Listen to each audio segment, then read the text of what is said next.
समाजातील प्रत्येक घटना थेट आपल्यापर्यंत पोहोचवणारे आपलं हक्काचं न्यूज चॅनल क्रांती सूर्य न्यूज।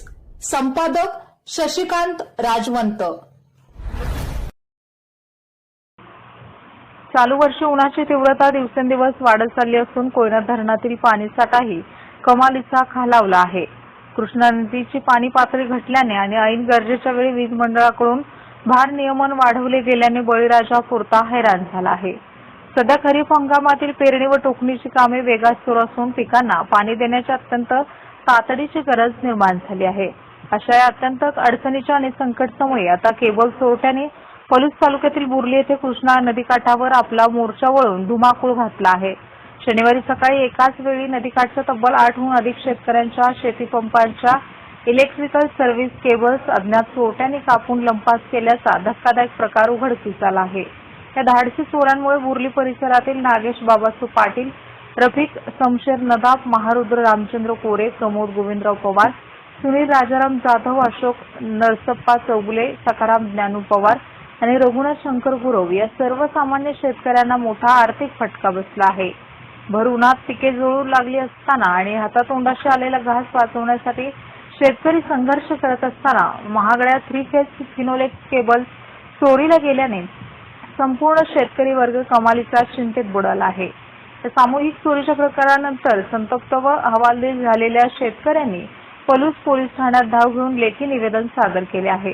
या भागात अशा घटना वारंवार घडत असल्याने शेतकऱ्यांमधून तीव्र संताप व्यक्त होत असून पलूस पोलिसांनी या प्रकरणी तात्काळ गुन्हा दाखल करावा आणि रात्रीच्या वेळी गस्त वाढवून चोरट्यांचा बंदोबस्त करावा अशी अर्थहाक आणि ठोस कारवाईची अपेक्षा पीडित शेतकऱ्यांनी। नमस्कार, आम्ही सर्व शेतकरी जे आहेत बुर्ली तालुका पलूस जिल्हा सांगली या गावचे रहिवासी असून आज सकाळी 9 वाजता आम्ही नदीकाठी मोटर चालू करण्यासाठी गेल्यानंतर आमच्या मोटरच्या केबल जे आहेत त्या केबलची कोणीतरी अज्ञातांनी चोरी केल्याचे निदर्शनास आलेले आहे। आणि खरं तर या पद्धतीनं या उन्हाळ्याच्या दिवसामध्ये पाऊस नसताना आणि नदीमध्ये सुद्धा पाणी कमी असताना आणि भार नियमन असताना आणि तापमान जे आहे ते तापमान वातावरणाचं इतकं वाढलेलं आहे, पीक कसं जगवायचं की शेतकऱ्यांच्या पुढं अतिशय मोठी समस्या आहे। आणि अशा कालावधीमध्ये जर केबल चोरीला जात असतील आणि त्या पद्धतीनं जर शेतकऱ्यांचं नुकसान होत असेल आणि मोटारी जर बंद राहत असतील तर त्या नुकसानीमध्ये अधिक भर पडण्याची शक्यता नाकारता येऊ शकत नाही आणि शेतकऱ्याचं जे नुकसान आहे ते नुकसान अतिशय मोठ्या प्रमाणावरती होऊ शकणार आहे। त्याच पद्धतीनं आम्ही आज पोलीस स्टेशनला या ठिकाणी गुन्हा नोंद केलेला आहे। चोरी झाल्याचं जो अर्ज आहे तो अर्ज आम्ही सर्व शेतकऱ्यांनी मिळून दिलेला आहे आणि पोलीस स्टेशनच्या सर्व पदाधिकाऱ्यांनी किंवा अधिकाऱ्यांनी आम्हाला असं आश्वासन दिलेलं आहे की जी चोरी झालेली आहे त्याचा तपास आम्ही चांगल्या पद्धतीने करू आणि आम्ही सुद्धा त्यांना सांगितलेलं आहे विनंती करून की अशा प्रकारची जी चोरी आहे त्या चोरीचा तपास अतिशय चांगल्या पद्धतीने तुम्ही करावा। त्याच पद्धतीनं आमच्या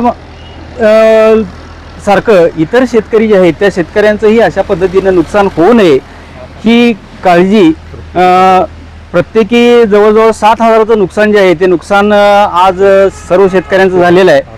नुकसान होऊन सुद्धा पीक जे नुकसानीमध्ये येणार आहे किंवा पाणी नसल्यामुळं त्याचं जे नुकसान होणार आहे ते वेगळंच असणार आहे। अशा पद्धतीनं जर होत असेल तर हे शेतकऱ्यांच्या दृष्टीनं काही बरोबर नाही आहे आणि याचा तपास हा लवकरात लवकर व्हावा अशी विनंती आम्ही पोलीस स्टेशनला करत आहोत। नमस्कार।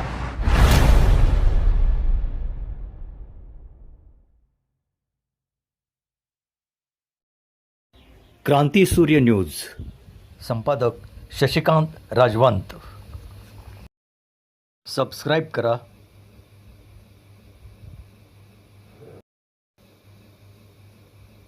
बेल आयकॉनला क्लिक करा आणि लाईक करायला विसरू नका।